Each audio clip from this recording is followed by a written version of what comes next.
right, everybody, we are back with episode 3425 of the show. Just head on over to stephencabral.com/3425 to read along with today's questions. Can't wait to see what the community is asking on all things wellness, weight loss, weight gain, anti-aging, high performance health. Here we go. First question is from BM. BM says, hi, Dr. Cabral. Would you have any health recommendations how to help our bodies and especially respiratory system and lungs for those people, children of 6 years old and adults who live in areas with constant outdoor air pollution from PM10, PM2.5, ozone, gases from vehicles, volatile organic compounds, specifically when US AQI ranges from moderate to unhealthy and very unhealthy? We already have indoor air filters with HEPA. Keep doors and windows shut. Limit being outdoors, especially when US AQI is too high. All right, happy to help with this. This is a topic that I've talked quite a bit about on the show and certainly have recommendations I would love to share with you. All right, so there are some things that we're going to be able to do for kids, and then there's some things we're going to be able to do for adults. All things we do for kids, we can do for adults, but not everything we do for adults, we can do for kids. All right, so let's get started. Brass tacks, just like you said, we want to be able to circulate the air. There are actually circulation-based air systems that you can get, but the most important thing is, just like you said, we keep the windows closed. Okay, so outdoor air pollution, we keep it out. Even though we want to recycle the air, we certainly don't want the outside air.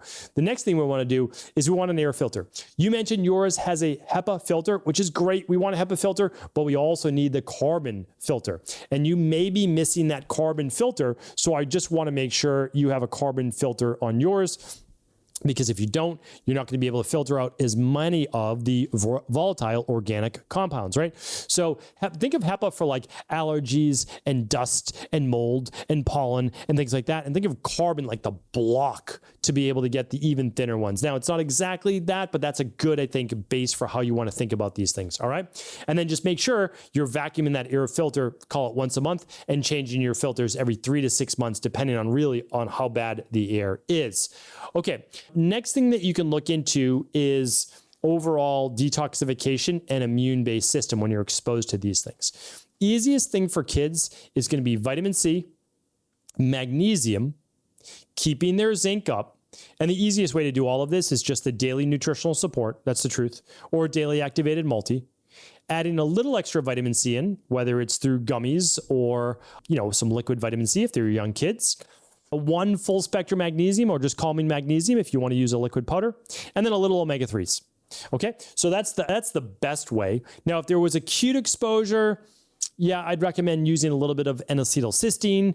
I'd recommend a little bit of lungs. They actually make lung support teas that kids could use. Put a little bit of raw honey in there, obviously not boiling water. And I think that could be great.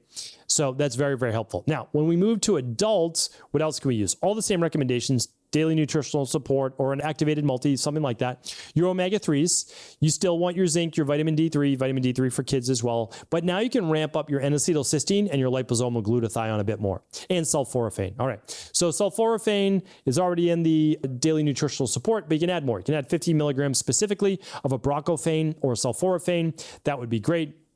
N-acetylcysteine, typically dosed at 600 milligrams or twice a day. So you can do 1,200 milligrams. That's a great place to be. Liposomal glutathione, we typically just do 5 mLs of the liposomal glutathione, 1 teaspoon, and that's pretty good because you're using the precursors with the sulforaphane and the N-acetylcysteine. I also like using, along with the zinc and vitamin C, quercetin in the Hispro because that helps drive the zinc deeper into the cells. Quercetin is called a zinc ionophore, so it helps to get it in there. And then I already talked about the omega-3s. You're already getting the vitamin E. You're getting those antioxidants, which is great, but a lot of polyphenols. Fiber in your diet, kids as well, but fiber in your adult diet, 30, 35 grams a day. That's going to bind up a lot in the intestines. You can use a universal binder if you want upon waking or before bed. Sauna, another great one. And then other just like simple things are bringing more plants into the home, right? They're going to catch more carbon and other. I have a whole podcast on filtering the air with plants, so definitely check that out. Those are NASA studies on that.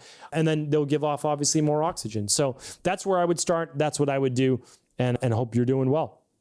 All right, so let's move on to our next question. Let's see what it is. Sheena is up next. Sheena says, hi, Dr. Ball. Thanks for taking my question. I'm taking Equalife's Balanced Zinc, but I live in Canada and currently looking for comparable ones that I can find here. The only one I found with similar ingredients with zinc biglycinate and copper bisglycinate is a thyroid supplement, but it also has iodine, ashwagandha, selenium, L-tyrosine, manganese, and bacopa. What are your thoughts on that supplement? Anything I should avoid? Thanks in advance for taking this for all you do. Okay, great question, but no, that's a thyroid supplement for sure. And if you don't need extra iodine, selenium, tyrosine, all of those can backfire on you. So no, don't use, like we have a product called Daily Thyroid Support. That's similar to that, but you don't take that unless you need thyroid support. Like if your TSH is above a 2, well, you might think about using that, right? But, and again, I can't provide a medical advice, medical treatments, medical cures, medical diagnosis. So you're really just looking for a zinc and copper-based product. So the best way to look for that is you might be able to have to get them individually. So our product is the Balanced Zinc. It contains 15 milligrams of zinc, 1 milligram of copper, that's the proper ratio. It contains a little B6 and a little vitamin C just to absorb those better. All right, you don't have to worry about the B6 and the vitamin C, even though it'd be helpful, but you don't have to worry about that. So you might have to find a zinc product that has somewhere around 15 milligrams to maybe 25 milligrams maximum zinc. Okay, then for copper, you only want 1 milligram. Don't overdo the copper. 1 milligram is what you're looking for. You'll probably find them separate if you can't find them together. All right, Sheena, hopefully it was helpful. Sasha's up next. SIBO protocol seems great for any yeast and fungal or bacterial overgrowth. I'm curious how effective it is for people diagnosed with Methane SIBO, IMO, with archaea and constipated. I have read that Allison is the most effective herb to kill archaea, but SIBO protocol only has berberine and oregano. Wondering if people suffering from Methane SIBO should have an additional herbal antimicrobial like Allison added while following the rest of the SIBO protocol. Thanks. It's a great question. And no, so like that, Allison is amazing. And I do very much like that as a product, but it sometimes backfires in people's programs because it can act as a bit of a prebiotic, even though I know it's meant to kill yeast and fungus. It's antimicrobial. It's a great product. For those who don't know, it is basically an extract from garlic. It can be extracted from other things such as onion or leeks or other in the same family as onions and garlic. And it can be great. It really can be. So I'm not against that whatsoever, but it doesn't necessarily work better. It works. Like there's no doubt about that. So some people just crush a clove of garlic and swallow it down. Good for parasites, good for yeast, good for bacteria. The problem is they sometimes get awful bloating and gas and all sorts of digestive issues. So we don't necessarily use it in that way, but once someone's balanced, it can be great for the heart. It can be great for blood pressure. It can be great for so many different things. So yeah, it's excellent. Now, the SIBO protocol, berberine works, oregano oil works, uva ursi works. We literally work with the lab. So we don't own the lab, but we work with the bacteria and parasite stool test. We, inside the lab, are literally testing what works against all these different things. Trust me. Like, again, we have this down to a sweet science, and it works. It works better than anything else, and it's guaranteed. I mean, that's the truth. It's just guaranteed. Thousands of practitioners use the SIBO protocol with their patients and clients. We've used it with well over 20, 30, 50,000 digestive-based clients. And so, yeah, it'll work for you as well. But if you feel more comfortable adding Allison to that, I wholeheartedly support you doing that. And you would just do it for the first 30 days. That's all. Yeah. All right. Great question. Anonymous is up next. Wondering about the usage of microwaves. I've heard you talk about it on house calls and understanding that microwave destroys nutrients in foods, changes the molecules, etc. But asking ChatGPT, I had a long conversation about it. It kept giving me research on how microwaving is actually better than cooking other methods because it supposedly preserves more nutrients, doesn't change the molecular structure of food, etc. This made me very confused on the subject. Would you mind explaining what you think based on all this research? Was it paid by manufacturers? If you could deep dive into it, make it into a full episode, that would be great. Thanks so much for your help. I might have already done a full episode on this, truthfully, Anonymous, but I'm going to give you the answer right now. So here, ChatGPT is searching the internet. That's what it does.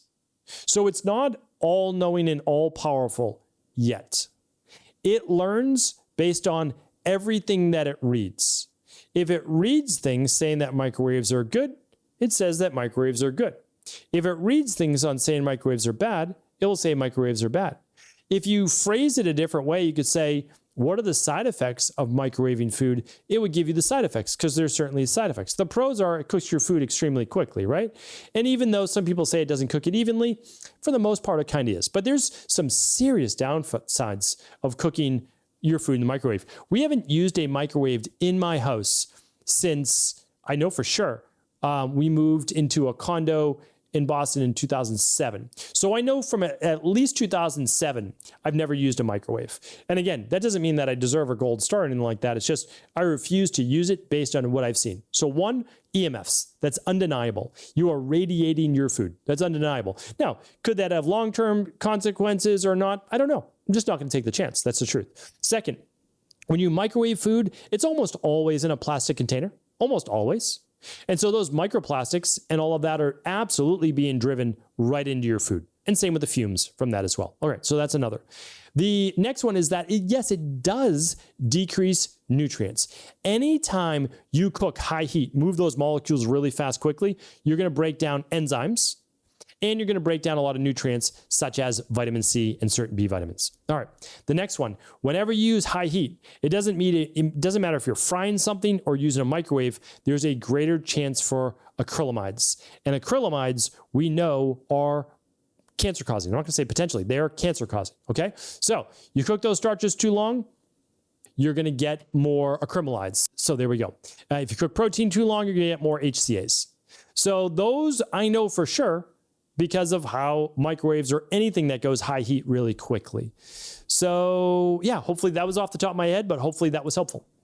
All right, Andy's up next. Looks like Andy's our last question the team has put together for the day. So Andy says, appreciate you answer my questions. My question is, what are your thoughts on Denmark banning ashwagandha? Oh, yeah, happy to go over this. I don't think I've talked about this. I thought it was completely insane, like literally insane. I don't even know what, I read the whole thing. They banned it about 2 years ago, so they don't allow the sale of it. And I was like, okay, well, Australia doesn't allow the sale of melatonin, and they don't allow the sale of DHEA because they're considered hormones. And I'm putting that in air quotes, like real air quotes. So I'm like, okay, all right, no problem. Understood. Like, at least there's a reason why. Denmark said that ashwagandha could potentially imbalance the thyroid and have hormonal based issues and maybe even pregnancy issues. And so I look at it and I'm like, all right, well, people have said this before. So I've looked at the research. I have a whole podcast on, does ashwagandha cause Hashimoto's? Like, no, like in no way, shape or form.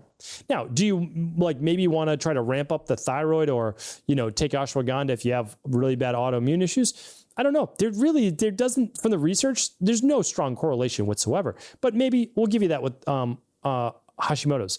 It certainly doesn't cause Hashimoto's, nor does it lower your thyroid in any way, shape, or form. It's actually been shown the KS4, I think, patented version of ashwagandha helps improve thyroid. So like, that's just off the table. That's ridiculous. All right. Now, hormone-wise, does it disrupt hormones? No.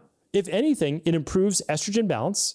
It definitely improves testosterone levels, and it can improve DHEA and lower cortisol, because when you look at ashwagandha over the best meta-analysis I've ever seen, on average, it lowers stress hormone cortisol by 33% on average. Well, that's pretty great. So it's like, that was just crazy. It literally just, it made no sense, because I know the research that they were just kind of like pointed to, but the research was not definitive and nor greatly correlated.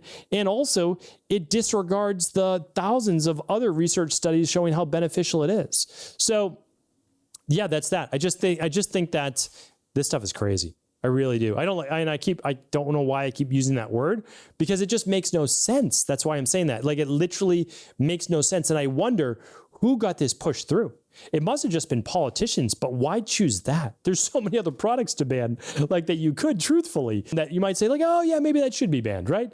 But ashwagandha, that's pretty wild. That's been used for over 6,000 years, and it's one of the cornerstones of Ayurvedic medicine. So that's a pretty wild one. But that's all I can give you, Andy. I don't always know why these things take place. I appreciate everybody tuning into the show today. You're amazing. I'll be back tomorrow with a brand new Cabral concept, a full week, starting with our Mindset and Motivation Monday. Stay tuned. Thanks so much for tuning into today's show. Before you go, don't forget to hit that subscribe button. I want to make sure that you're getting our daily content, not missing out on anything functional medicine, wellness, weight gain, weight loss, anti-aging, living longer, stronger, and all of the most cutting-edge research. And if there's any topics you want to hear, feel free to leave them in the comments below. Take care.